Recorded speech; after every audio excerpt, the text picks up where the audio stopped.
I arrived in Guanajuato just before dusk. The sun cast golden shadows on the pastel buildings, and the cobblestone streets twisted like veins through the city's heart. It was beautiful, almost too beautiful. I came here chasing stories. I'm a writer, or at least I used to be. Now I'm just a man who listens for things no one else can hear. My Airbnb host, Carmen, warned me about los túneles. "Don't go wandering them alone at night," she said, handing me the brass key to the house. "People hear things down there, things that don't belong to the living." I thought she was just being superstitious, but the first time I walked those tunnels, I realized she wasn't. It wasn't the coldness that got me, or the echoes. It was the whisper, faint, male, breathing right behind me. When I turned, the tunnel was empty, but the voice remained. It said my name. I arrived in Guanajuato just before dusk, with my backpack slung over one shoulder and my notebook nearly empty. I'd come to Mexico looking for something. Maybe inspiration, maybe peace, but I found neither. The first thing that struck me was the color. The houses spilled across the hills in shades of pink, gold, turquoise, like a spilled box of chalk pastels. The city pulsed with life, street musicians, vendors, voices echoing through narrow alleys. But beneath all that, there was a silence. Not absence of sound, but something watching, waiting. Like the city had a second layer beneath the surface. I checked into my Airbnb just a few blocks from the historic district. It was a modest house built on a hill, overlooking the twisting callejones. The host, Carmen, was warm, maybe too warm. "Bienvenido, señor," she said, giving me a look I couldn't quite read. "You're here alone?" I nodded. Just a little writing retreat. Her smile faded slightly. "Be careful at night, especially in the tunnels." I thought she was joking. I read about the underground network beneath Guanajuato, the old mining tunnels converted into roads and pedestrian walkways. A marvel of engineering, people said. "Tourist trap," I laughed. She didn't laugh. "People hear things down there. Voices. You shouldn't go alone." I smiled, trying to ease the tension. "I'll be careful." That night, I couldn't sleep. Maybe it was jet lag, or maybe it was the way the wind outside seemed to circle the house, like it was looking for a way in. The walls were thin. I could hear dogs barking in the distance, people shouting somewhere in the dark. And then something else. It started faint, like tapping, like footsteps, but not on the stairs, beneath them. I got up, heart already racing. I pressed my ear to the wooden floor. Nothing. But when I moved away, I swear I heard it again. One step, then another. Carmen's words came back. People hear things down there. I told myself it was plumbing, or maybe the neighbor, but I barely slept. The next morning, I ventured into the city. I visited the mummies at the Museo de las Momias, wandered the Jardín de la Unión, took photos of Baroque churches and murals. But I kept thinking about those tunnels. At sunset, I walked to one of the entrances near Calle Subterránea. I stepped down into the earth. The air changed instantly. Cool, dry, with a mineral sharpness that clung to the back of my throat. It was beautiful in a strange way. The stone arches, the damp echo, the flicker of headlights in the distance. A few locals walked quickly through, eyes down. I kept walking, deeper than I'd meant to go. I didn't realize how far into the natural light disappeared completely. I was alone, just the dim yellow of old tunnel lamps lighting my path. That's when I heard it. My name, spoken softly, like someone standing right behind me. I froze. "Hello?" I called out. My voice bounced down the tunnel, vanishing into darkness. Nothing. But I turned around slowly. The tunnel was empty. I backed away. Slowly. I didn't run. Something in me knew not to. But I didn't turn my back either. Then I saw it. Just for a second.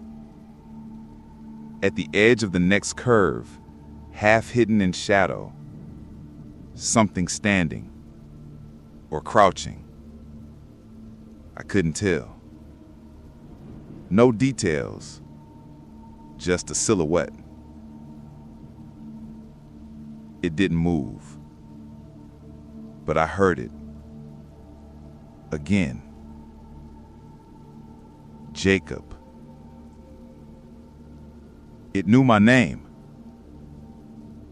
That's when I ran. Back at the Airbnb, I locked every door, every window. I didn't tell Carmen what I seen. I didn't know how. Instead, I opened my notebook and started writing. For the first time in weeks, the words flowed. I wrote until my hand ached. I wrote about the voice, about the shadow, about how it made me feel like I was being called, not stopped, like I'd been brought here for a reason. And then I did something stupid. I went online and searched Guanajuato tunnels whisper. Most of it was tourist stuff, legends, urban myths. But I found one post that chilled me. If you hear your name, don't answer. If you see it, don't follow. The tunnels remember the dead, and sometimes they speak. That night, the tapping came back. Only this time, it wasn't under the floor. It was inside the walls. I didn't leave the house the next morning. The sunlight spilled across the tiled floor, but it felt thin, artificial, like it wasn't strong enough to burn away what followed me back from the tunnels. I kept replaying it in my head, how the voice said my name, how the shadow didn't move, how I felt it looking straight into me, not just watching, but recognizing, as if it had been waiting for me. Carmen knocked on my door around noon, holding a tray with café de olla and pan dulce. I hadn't asked for anything. "You didn't come out," she said gently. "You look pale." I tried to smile, but my mouth was dry. "Rough night." Her eyes darkened. "Did you go back into the tunnels?" I hesitated. She set the tray down slowly. "Señor Jacob, the city is old, but the land is older. The tunnels weren't meant for people like us." "What do you mean?" She looked around the room as if something might be listening. Then, softly, "They used to perform things down there, before the Spanish came, before the mines, blood rites, sacrifices. The stones remember." I stared at her. "You really believe that?" Her face didn't change. "Do you?" I didn't answer. I should have left then, packed my bags and booked a flight back home. But something inside me needed to know more. That night, I sat in the living room with the lights off, listening. At first, only silence. Then, Tap, tap, tap.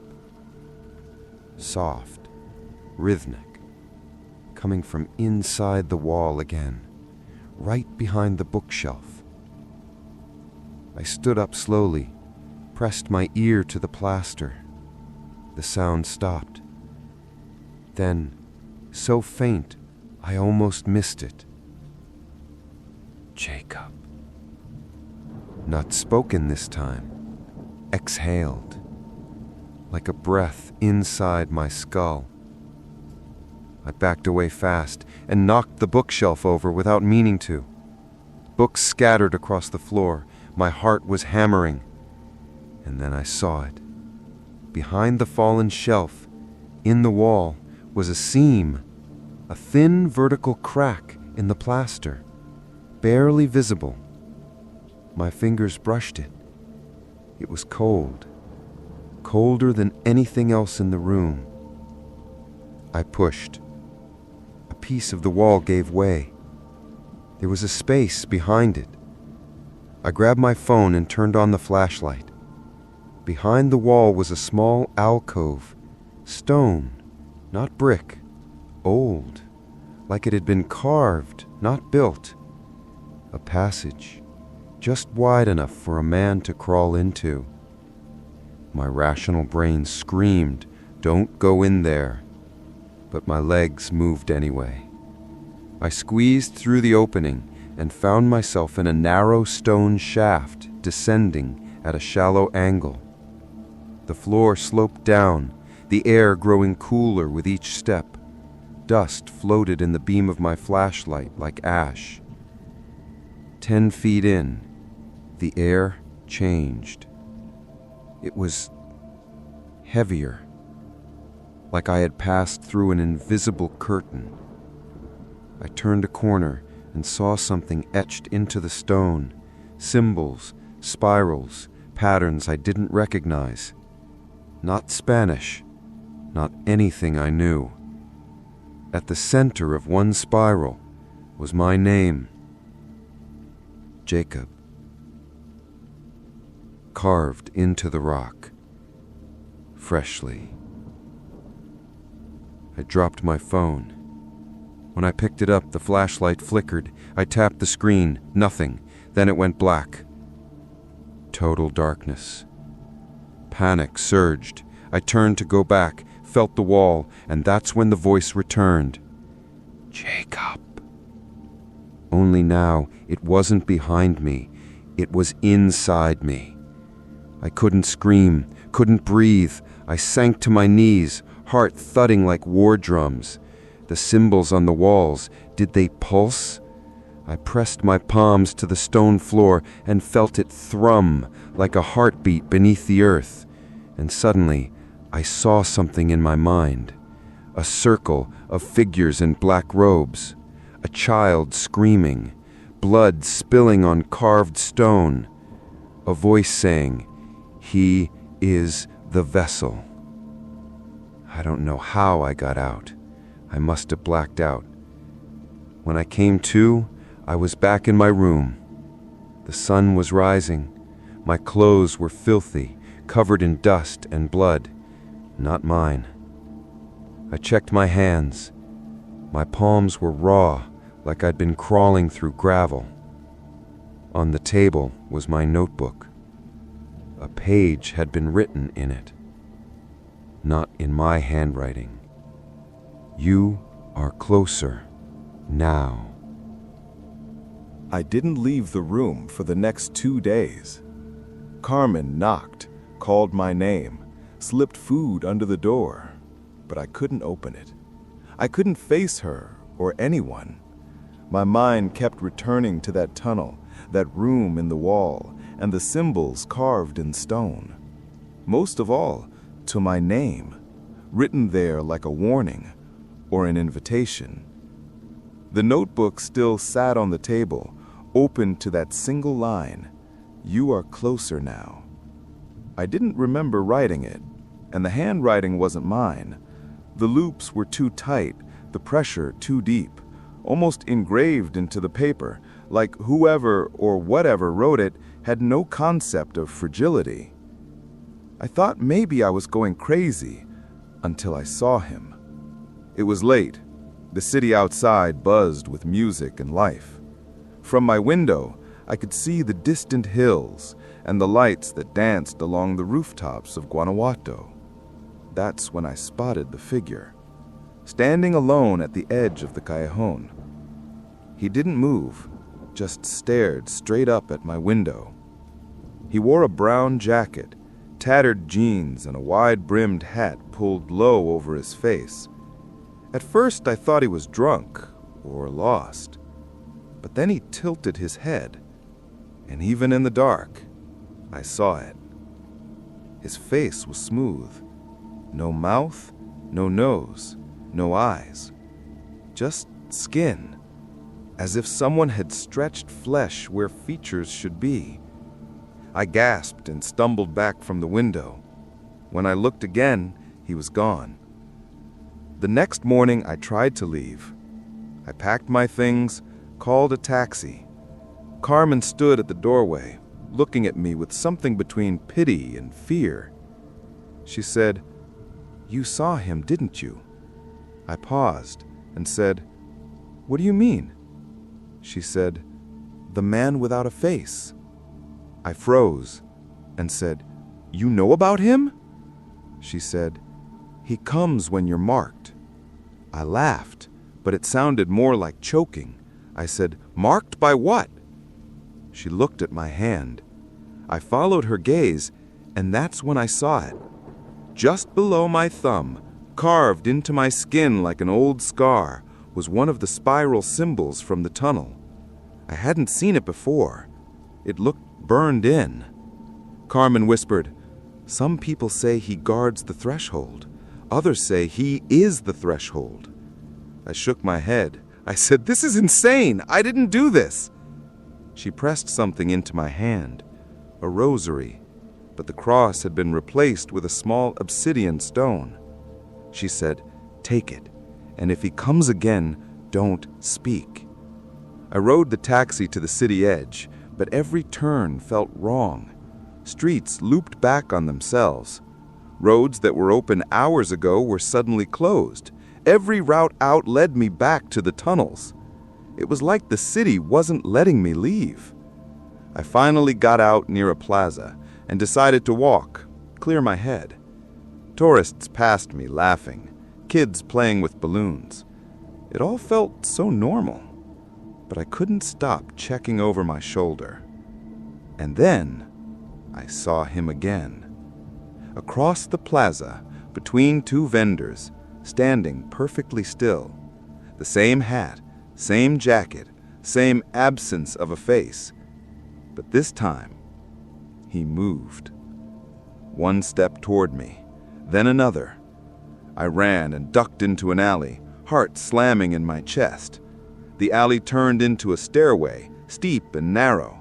I climbed, looking back every few seconds. He was gone. I paused at the top, bent over to breathe, and heard it again. A whisper. "Jacob." I turned around, and he was there, 2 feet away. I couldn't scream, I couldn't speak. He raised one hand, palm facing me. On it, the same spiral burned into his flesh. Then he vanished, like smoke folding into the air. When I returned to the Airbnb, Carmen was gone. Her room empty, her things missing. Only a note remained on my bed. "You can't run from stone, Jacob, only through it." I sat on the floor and wept. Not of fear, but inevitability. The kind of dread you feel when you realize the path you're on was chosen before you even took your first step. That night I dreamed of stone corridors, of voices chanting in a language I didn't know, but somehow understood, and of a room deep underground filled with bones and candles, and of myself walking willingly into the dark. I stopped fighting it. There's a point where fear becomes routine, where the strange becomes expected. when you stop asking why me and start asking what next. For me, that moment came 2 nights after I saw the man with no face vanish into thin air. Carmen was gone. My notebook had begun to fill itself with handwriting that wasn't mine. And my dreams? They weren't dreams anymore. They were instructions. That night, I walked to the center of the city with one purpose: to go back down. I didn't head for the usual tunnel entrances this time. The voice in my dreams had whispered a name again and again: Teatro Juarez. A stunning piece of architecture. Grand pillars, stone steps, a golden eagle atop its arch. During the day, it's packed with tourists, but at 2 a.m., the plaza was empty, just the echo of my own footsteps. I circled the building, looking for something, anything. I didn't know what I was searching for until I saw a small, unlit door near the alley behind the theater, rusted, forgotten, and unlocked. I pushed it open.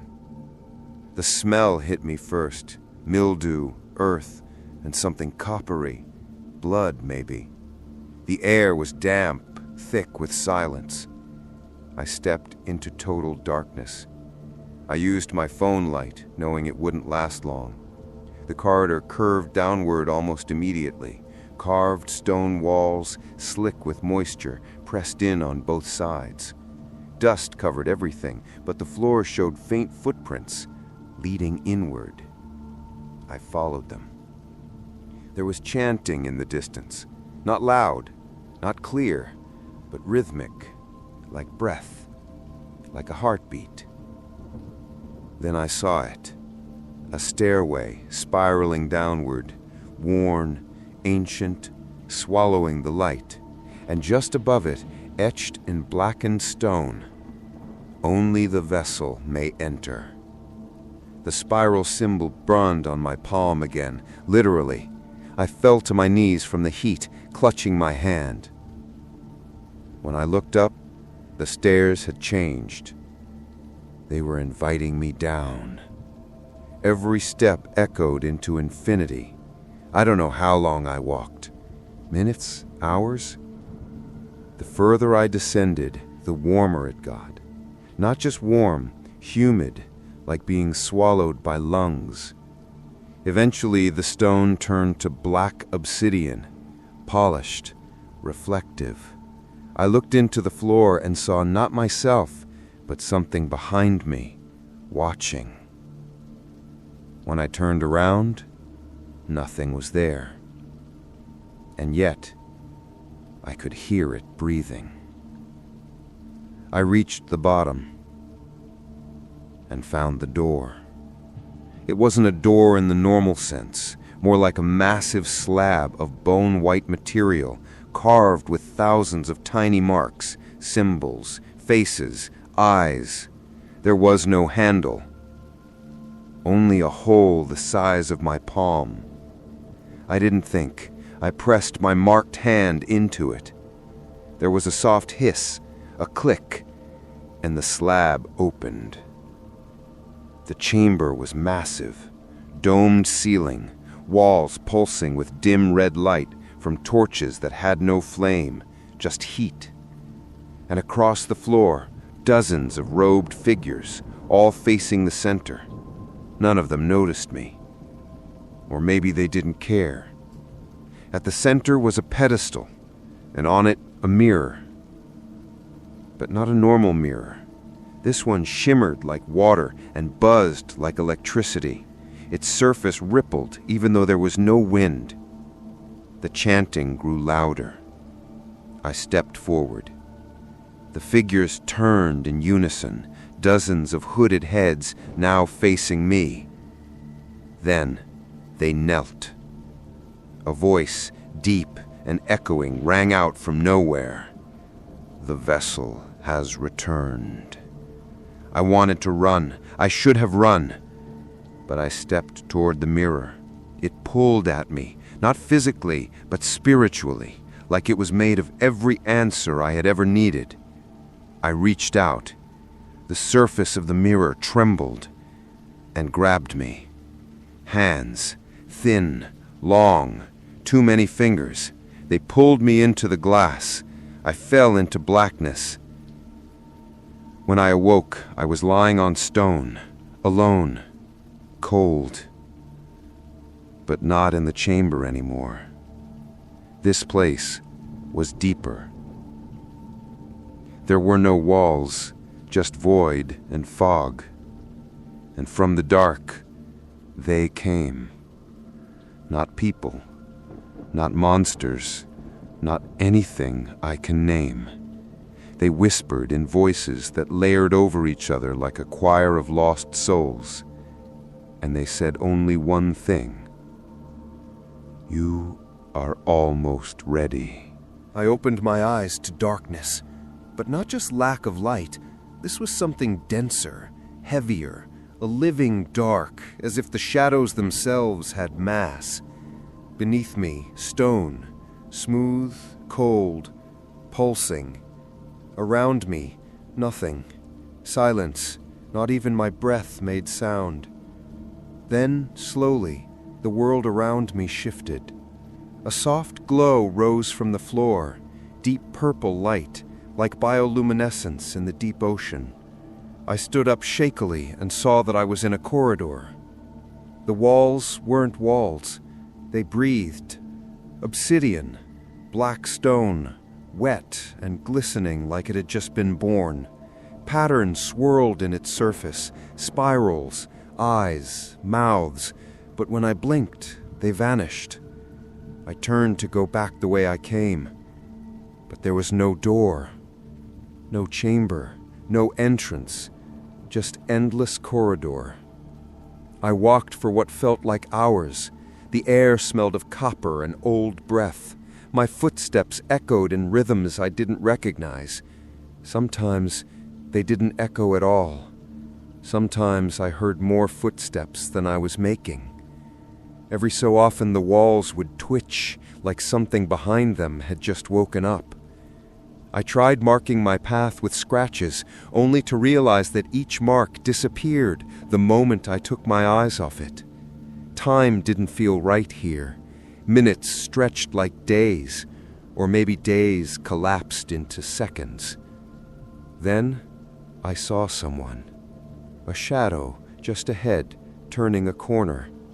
I ran after it, desperate for anything human. "Hey!" I shouted. "Wait!" I turned the corner and froze. There was no one there, only a mirror standing in the center of the path. Not hanging, standing, perfectly upright, unsupported. I looked into it and saw myself, but not quite. He was older, eyes sunken, covered in dirt and blood, whispering something over and over, but his lips didn't move.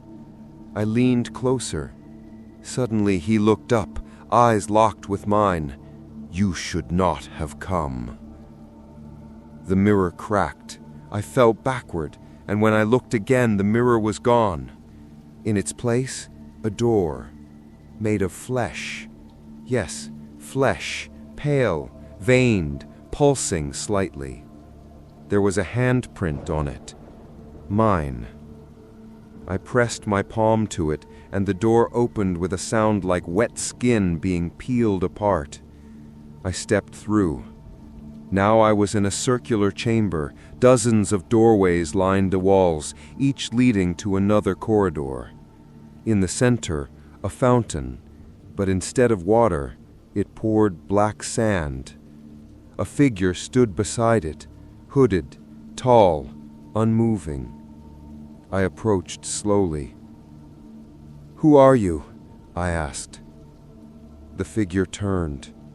He had my face, but stitched closed, mouth sewn shut with coarse black thread. He held out a book, my notebook. The pages fluttered open on their own, stopping at a blank page. Then words appeared.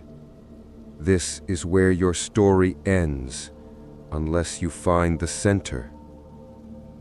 I looked up, but the figure had vanished. Only the fountain remained, now full of sand, and it was rising, fast. I chose a doorway at random and ran. The tunnel bent and twisted unnaturally. Sometimes the ceiling was so low I had to crawl. Sometimes the floor tilted sideways and I slid uncontrollably. I passed through rooms with walls made of mirrors, each showing different versions of me. One screaming, one dead, one smiling with bloody teeth, one watching me sleep. That's when I realized something terrifying. I'd never been alone. Eventually I reached another chamber. In its center, a massive spiral drawn in blood. At its center, her, Carmen. She stood barefoot, eyes glowing softly. "You were always meant to come here. You just didn't remember." "Where am I?" I whispered. She smiled sadly. "Not where. When?" The walls trembled. Behind her, something began to rise from the spiral. A shape, bone white, too many arms. Carmen turned to it and whispered, "He's ready." The figure didn't attack. It bent down and touched my forehead with one clawed finger. In that moment, I saw everything. The rituals, the first sacrifices beneath the mines, the founding of Guanajuato as a feeding ground, and me, reborn again and again, always drawn back here, always the vessel. Then everything went dark. When I opened my eyes, I was back in my Airbnb. Sunlight outside. My notebook on the table, closed. But something had changed.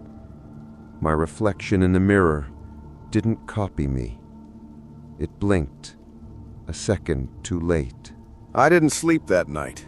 Even with the door barricaded and the window nailed shut with leftover planks from an old cabinet I tore apart, I could still hear them. The voices, whispering in that guttural, choking Spanish that didn't match any dialect I knew. Too deep, too old. And worse than the whispers was the scratching. It came from beneath the floor. At some point around 3 a.m., I curled up in the corner with the crucifix the old woman had forced into my hand, whispering whatever prayers I could remember from childhood. But the feeling never left. That presence. Watching. Waiting. By morning, I made a decision. I was going down into the tunnels. Not through the tourist entrance this time. That place was sanitized, guarded. A front. I needed the real access point, the one the locals wouldn't talk about. I found it, behind the cemetery. The graveyard in Guanajuato is built on steep terrain, with old mausoleums stacked like forgotten books along the hillside. I wandered there aimlessly until I saw the iron gate, nearly swallowed by vines and shadows. Someone had tried to hide it. I pushed it open. It screamed in protest. Beyond it, a narrow stone stairwell, half collapsed, leading into utter blackness. I knew I was making a mistake, but I also knew I had no choice. The flashlight beam danced across crumbling walls and dust-thick air. The smell hit me instantly. Mildew, decay, and something else. Something sweet and rotten. About 50 feet down, I found the first carving. It looked like a man, hunched and skeletal, mouth wide open in a scream, but not sculpted, scraped. Below it, etched words in Latin. Audientur gressos eorum in tenebres. Their steps shall be heard in the dark. I kept going. At some point, my flashlight started to dim. I slapped it. Nothing. Fresh batteries. Still nothing. And that's when I realized it wasn't dying. It was being drained. The air got colder the deeper I went. My skin went numb. Then the tunnel split, 3 narrow passages, each equally dark. And in that moment, I heard it again. The footsteps, not echoing ahead of me, not behind, beside, inside the wall. I stood frozen as a sigh rolled through the stone, brushing my ear like a living breath. A voice followed it. Not loud, not whispering, but inside me, as if it used my memories to speak. My mother's voice. "You shouldn't have come here, baby." I turned and ran, but the tunnel twisted behind me like a maze. I don't remember falling. One moment I was running, the next the ground vanished beneath me, and I hit cold stone with a crack that knocked the wind from my lungs. When I opened my eyes, I was in a room, or what was left of one. Candle stubs lined the floor, all melted down to blackened puddles. Symbols scrawled in what looked like ash or dried blood covered every surface. And in the center, a pit. Not large, about the size of a manhole cover, but deep, endlessly deep. I couldn't see the bottom, even with the faint flicker of the lighter I found on the floor. But I could hear it. Whispers. No, a voice.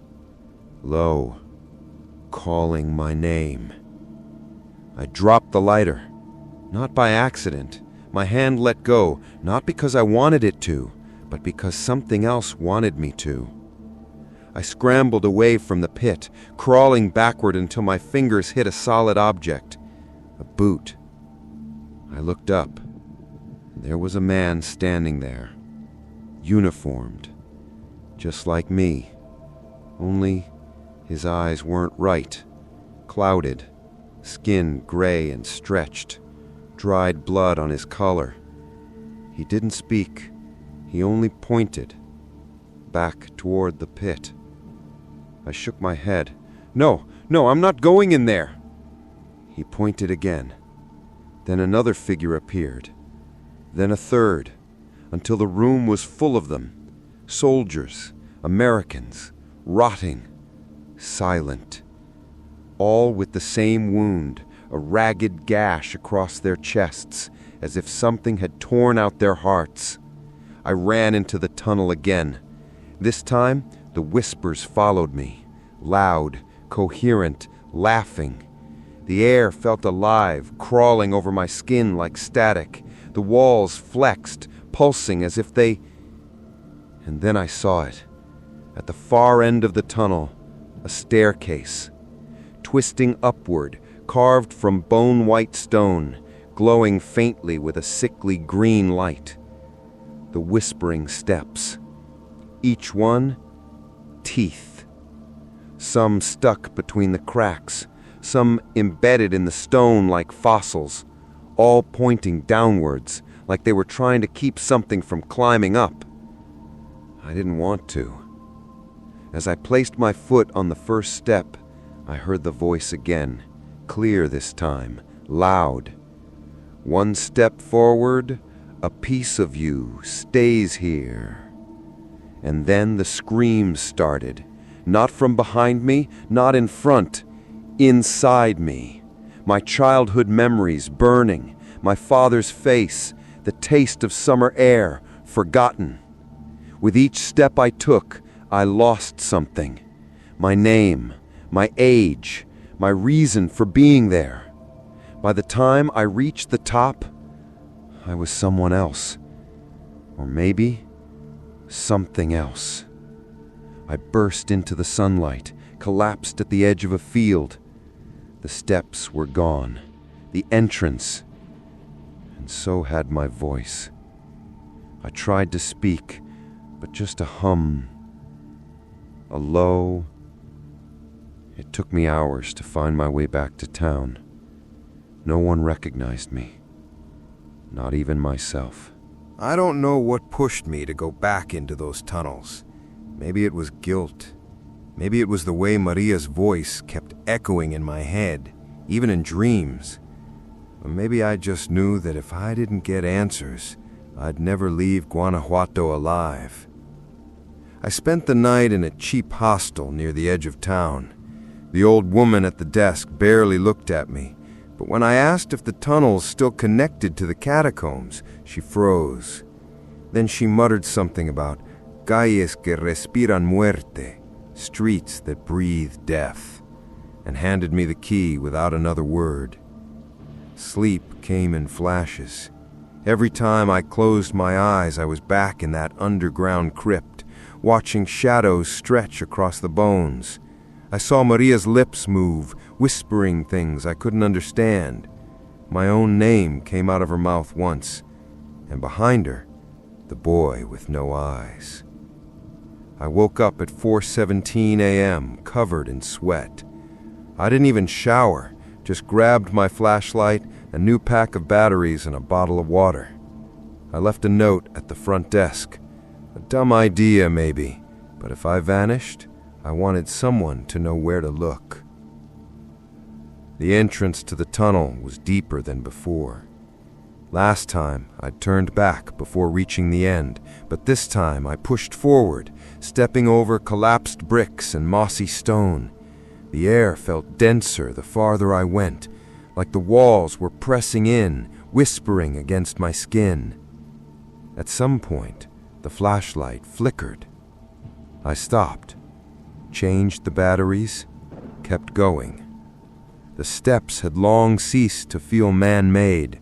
Now they were uneven, crumbling, more like something carved out by claw than tool. My breath came shorter. My chest ached. I should have turned back. But then I heard it again. The laughter. Soft, childlike, echoing faintly, and just ahead of me. I followed it. Stupid. But I did.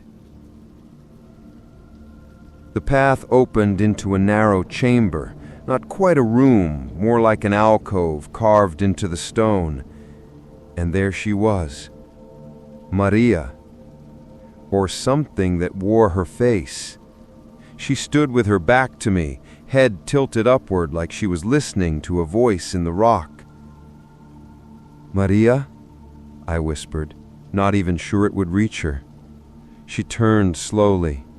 Her eyes were black now, not just the pupils, the whole eye, shiny like obsidian.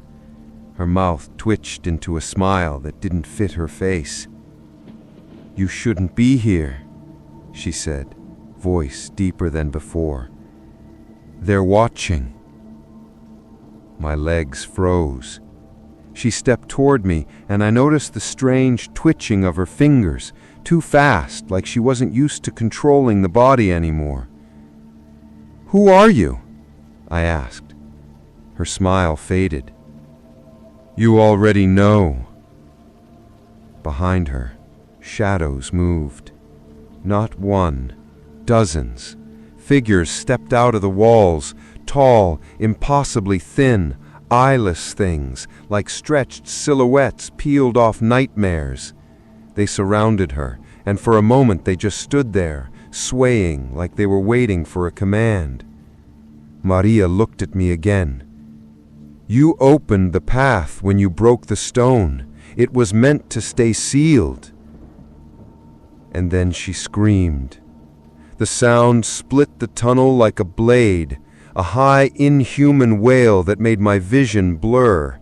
I dropped to my knees, gripping my head, trying not to vomit. When I looked up, she was gone. And so were they. But something was left behind. A small wooden figure, carved roughly in the shape of a man. Its face was twisted, arms bent backwards unnaturally. I picked it up with shaking hands. Suddenly, the walls pulsed. I could feel it. The city itself was breathing. I ran. God, I ran like hell. Back through the tunnel, up the broken steps, past bones and rotten air, until I burst out into sunlight. The street outside looked the same, tourists wandering, students laughing, but the whispering followed me. Every alley, every turn, I could feel something under my feet, like the whole city was hollow and the things inside were pressing upward. That night, I tried to find Father Joaquin. The small chapel near the Jardín de la Unión was shuttered, lights off, but the side door was cracked. Inside, candles still burned. I called out, got no answer. As I stepped deeper into the chapel, I saw it on the altar. The same wooden figure, only now it was one of many, dozens, maybe hundreds, all carved with different expressions, agony, fear, rage. Some had nails driven through their faces, others were wrapped in old rosaries, and behind them, scribbled in charcoal on the wall, one phrase repeated over and over. Los pasos no deben despertar. The steps must not awaken. I turned to leave, and that's when I saw him. Father Joaquin standing in the doorway, pale, sweat on his brow. "You've seen them," he said. I nodded slowly. He stepped aside and gestured for me to sit. Then, in a low voice, he told me the story. Long ago, before the Spanish ever dug the mines, the land was sacred, not to gods of the sun or rain, but to something older, something buried. The locals called them los olvidados, the forgotten, entities that lived below, bound by ancient wards carved into the rock. The people offered sacrifices, not to worship, but to appease. Every year a child, every decade a bloodline. When the Spanish arrived, they desecrated the land, dug tunnels, built catacombs, broke the seals, and the olvidados began to rise again. Only partially, not whole, not yet. But the more people dug, the closer they came. The figures, the wooden ones, are markers, warnings. Each time someone sees the shadows, another figure appears. And the steps, the ones I followed, they lead to the mouth, the priest said. What mouth? I asked. But he wouldn't answer. He just crossed himself, whispered a prayer, and gave me a small pendant, a circular coin etched with the same phrase from the wall. He told me not to go back, to leave Guanajuato tonight and never speak of this again. But I didn't leave, because when I got back to the hostel, I found a note under my door. In handwriting I didn't recognize. No name, no signature, just a message. You've already gone too far. Finish what you started. I didn't think the air could get any heavier. But as soon as we passed the last row of broken graves and descended the uneven stairs behind the ossuary, the atmosphere thickened like old syrup. Every step down felt like wading into wet concrete, slow, dense, suffocating. The priest, Father Emiliano, walked ahead of me with a trembling lantern. He hadn't said a word since we left the chapel. His silence made me uneasy. He seemed less like a guide and more like a man marching toward his own damnation. The stairs were carved directly into the rock, jagged and steep, spiraling down into what looked like a natural chasm. The walls were slick with condensation, and the deeper we went, the more I could smell something metallic, something ancient, blood and rust. I finally broke the silence. "Where are we going, Father?"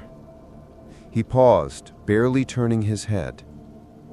"To the place where it began, and, if God is willing, where it will end."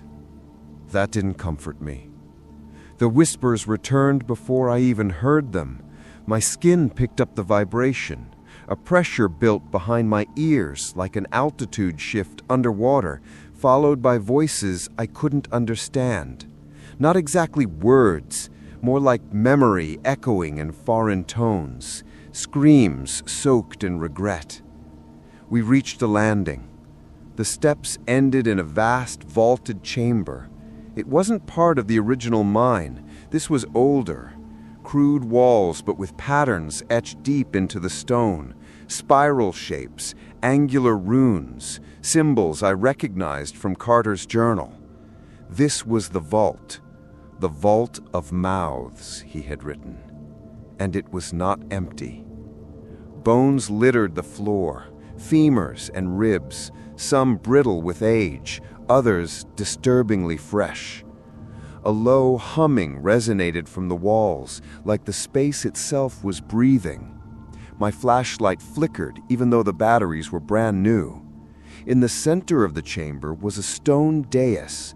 On top of it lay something wrapped in black cloth, secured by iron rings, 6 of them arranged like a hexagram. The cloth twitched. Father Remiliano dropped to his knees and began to pray in Latin. His voice cracked with each line, and I could see tears streaming down his face. I took a step closer to the dais. "Don't," the priest whispered. "Don't wake it." "It's already wake," I said, pointing toward the shifting cloth. "What the hell is that?" He didn't answer me directly. Instead, he recited a single phrase over and over. "Lo que fue sellado no debe ser visto." What was sealed must not be seen. But it was too late. The whispers escalated into a chorus, dozens, maybe hundreds of voices layering over one another, forming one terrible harmony that vibrated in my bones. I turned to leave, but the stairs we had descended had vanished, gone, solid wall where they had once been. The priest screamed. I spun around just in time to see him being pulled backwards by something invisible. Claw marks tore through his cassock as he flailed and screamed the name of the Virgin Mary. I tried to grab him, but something pushed me down hard. My flashlight skidded away and landed pointing directly at the dais. The cloth had unraveled. Lying on the stone was a face, not a mask, a face, preserved, eyes open, mouth sealed shut by ancient threads, but the skin still moved. It pulsed as if alive, and from its closed lips came the sounds, the whispers. I couldn't breathe. I couldn't look away. My mind began to fragment, thoughts spinning into chaos.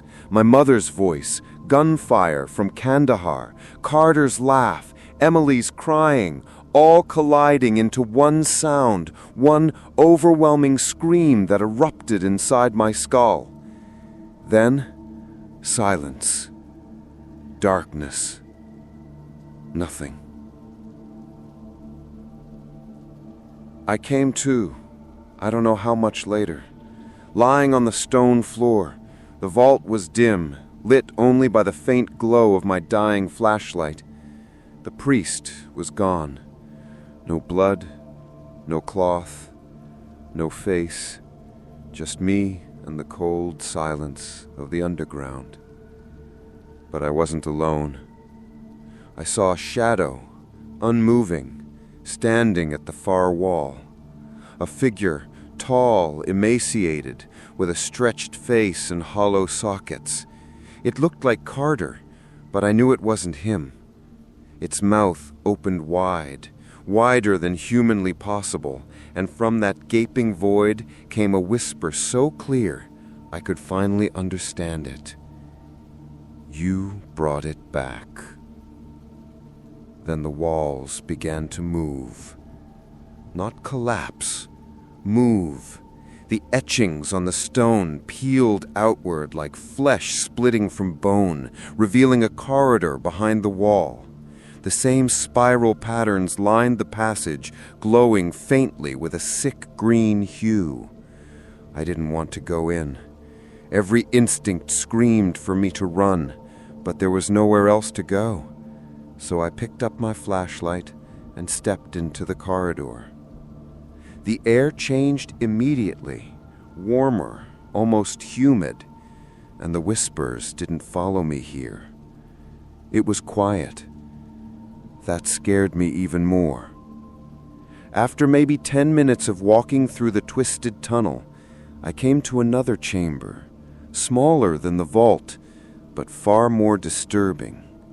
The walls were covered in mirrors, dozens of them, all fogged or cracked. I could see myself in each one, but they weren't me.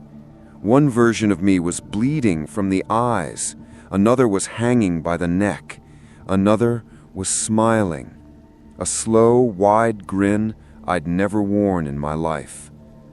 This room wasn't showing reflections, it was showing possibilities. Each mirror began to whisper, "Pick one, choose who you want to be." I backed away slowly, heart racing. "I don't want any of this," I said out loud. "I want out." But the mirrors didn't care. One of them cracked open, and a pale hand reached out toward me. My hand, but not. Veiny, long fingers, black nails. It grabbed my arm. I screamed and yanked myself free, stumbling back into the corridor. I didn't stop running. Not when the tunnel twisted in impossible directions, not when the whispers returned louder than before, not when I heard the priest sobbing somewhere behind me.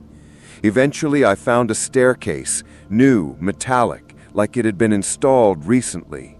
A maintenance exit, maybe. I climbed it without thinking, lungs burning, body aching. At the top was a steel door. When I burst through it, the sunlight hit me like a slap. I was outside, on the hills above the cemetery. The city of Guanajuato lay bathed in gold and orange light. I collapsed, and for the first time in days, I cried. I don't know how I got back to my hotel. I must have walked, but I have no memory of it. All I remember is locking the door and collapsing on the floor, shaking. I slept for nearly 24 hours. When I woke up, I had a message from Emily. It simply said, "Please come home." I checked the news. The cemetery was closed. The priest, Father Emiliano, was declared missing. Locals whispered about a structural collapse, but no one dared investigate. The mine had been sealed, but something got out, and now it whispers at my window every night, even back in the States. And I think it wants to come in. I don't know how I made it out of that tunnel alive. The walls had caved in behind me, the air was thick with dust, and the screams of something that no longer had a name. I scrambled through the darkness, crawling over rocks slick with blood, some mine, some not. The whispering was louder than ever, overlapping voices, chanting, crying, pleading in languages I didn't understand. And yet I knew they were all saying the same thing. Stay. I didn't. I couldn't. The stairs, the ones that twisted down into that impossible space, had disappeared. The carved stone melted into dirt, and I found myself clawing my way through the underground, blindly following the faintest draft of air. Hours might have passed, or days. Time had no meaning down there. Then I saw it, a crack of light, impossibly bright against the suffocating black. I emerged just outside the church ruins. My hands were shredded, my face bruised, but I was breathing. I collapsed under the daylight like a dying animal, and when I looked back, the stairwell was gone. No rubble, no entrance, no sign it had ever existed. Just scorched earth and silence. I limped into town around dusk, looking like something that had crawled out of a grave. A shopkeeper crossed himself when he saw me. A group of old women whispered prayers and backed away. At the hotel, the owner refused to let me in, said the spirits had marked me, that I had stepped beyond the old threshold. He didn't want me cursing his property. I didn't argue. I spent the night in a bus shelter, surrounded by street dogs and the occasional passing shadow that moved without sound. But it wasn't until morning that I realized something far worse had followed me out. It began with the mirrors. The rear view of the cab I hailed back to León Airport cracked when I glanced into it. The window of the airport bathroom fogged over with a breath that wasn't mine. My reflection in the vending machine glass blinking at me even when I didn't. Whatever had nested in those steps hadn't let go. On the plane home, I dreamed of stone hands dragging me down stairs that spiraled into forever. And when I woke up, the stewardess asked if I was feeling okay. She said you kept whispering in Spanish over and over again. I don't speak Spanish. Back in Michigan, I tried to pretend I was fine. I lasted 3 days. The first night I woke up outside. Not in the yard, on the roof. My hands were scratched from climbing the siding. I had no memory of it. I just stood there in the cold, barefoot, staring at my bedroom window from the outside. I climbed back down and tried to laugh it off. Sleepwalking, stress, trauma. Second night, I heard the voice again. A whisper just behind my ear, no matter where I turned. Third night, I heard footsteps in the attic above me. I live in a 1-story house. I started researching everything I could about Guanajuato. The mines, the stairwells, the legends. I even reached out to that historian from the museum again, Araceli. She didn't respond, so I emailed the museum directly. The message bounced back. This address is no longer active. Museo de la Mina closed indefinitely due to structural damage and staff disappearance. Disappearance. I called. No answer. I checked news reports. Nothing. No official coverage. But on a Mexican message board buried deep in the web, I found a single post with a blurry image of the church ruins. A red circle drawn around something barely visible. A staircase, partially revealed by a landslide. The caption read, La entrada ha vuelto, que Dios nos proteja. The entrance has returned. May God protect us. I was losing control. Every night I woke up somewhere different, sometimes covered in dirt, other times soaked with sweat or blood I couldn't explain. I tried recording myself sleeping. At 3:13 a.m. every night, I sat up and whispered the same phrase, "It's not done." Then one night, I didn't wake up at all.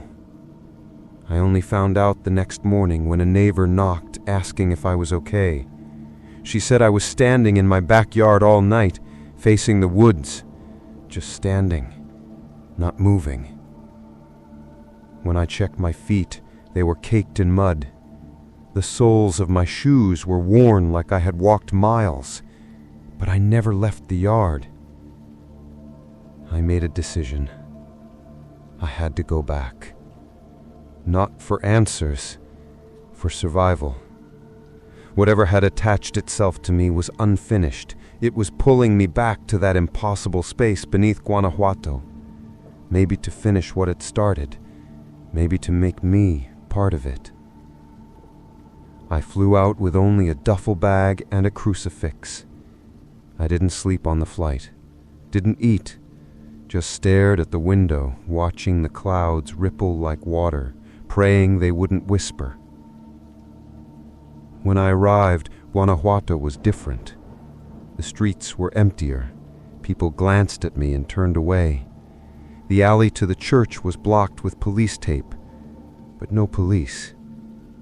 I climbed over it, walked past the ruins, and there it was.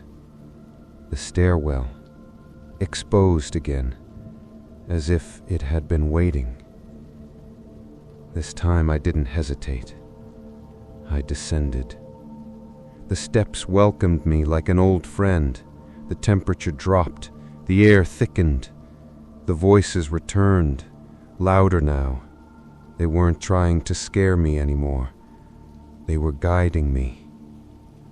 I reached the bottom and walked into the dark without fear, because something inside me already belonged to it. And then I saw her. Araceli, pale, eyes hollow, standing in a shaft of impossible light. "You came back," she said. "You always come back." I opened my mouth to speak, but no words came, only dust. She held out her hand, and I took it. Now I understand. The whispering isn't a curse. It's a call. Every soul that... There is no escape. Only return. If you're reading this, it means someone found my journal, or what's left of it. I don't expect you to believe any of it. Honestly, I don't care. Belief doesn't change what's real. Belief doesn't stop what's coming. I write this in a room with no doors, no windows, just stone, and a sound. It started as a whisper, then it became a hum. Now it's a vibration in my bones. I remember who I was, an American tourist, a skeptic, a man looking for something I don't even know what anymore. Truth? Escape? Redemption? None of that matters here. Not in the deep.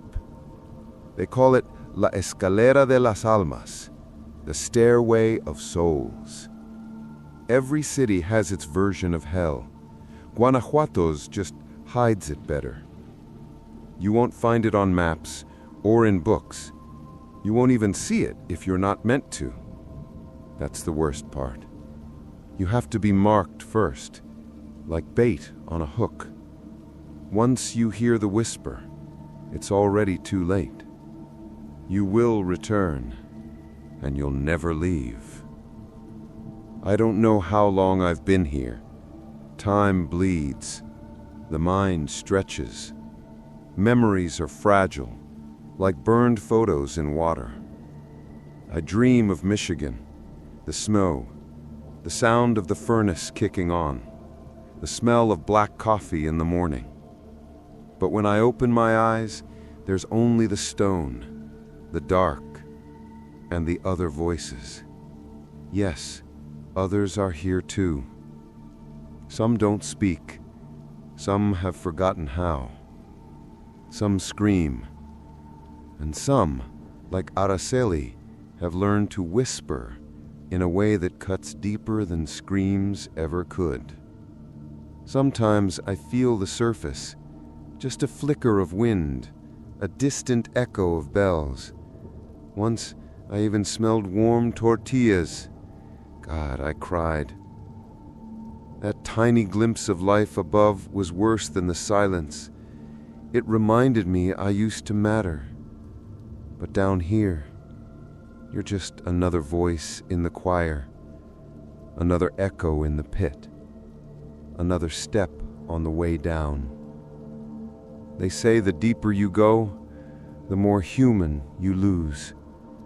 At first, I thought I was resisting, that I'd find a way out. But now I know that resistance was just pride and fear. Now I understand. We're not prisoners. We're fuel. We feed the dark. The more we scream, the stronger it becomes. The more we whisper, the more it listens. And it listens very well. I sometimes wonder what my family thinks. Do they think I went off the grid, took my own life, or maybe I'm just another headline? American man missing in Mexico. Foul play suspected. No, that's too generous. There won't be a body, only dust. Maybe that's mercy. I write this on scraps of paper I found wedged in the cracks of the stone. From others, I think. The ink bleeds, the edges are burned, but the messages are clear. They all say the same thing. Tell the next one. So here it is, my warning, my confession, my whisper. If you ever hear a sound behind you on a staircase and there's no one there, don't turn around. If you dream of stone steps in the earth, avoid sleep. If you visit Guanajuato and someone tells you about an old church, run. Because if you descend, you don't come back. You just change. And then you wait, like I am, for the next lost soul to find their way down, so you can whisper in their ear, like I whispered in yours.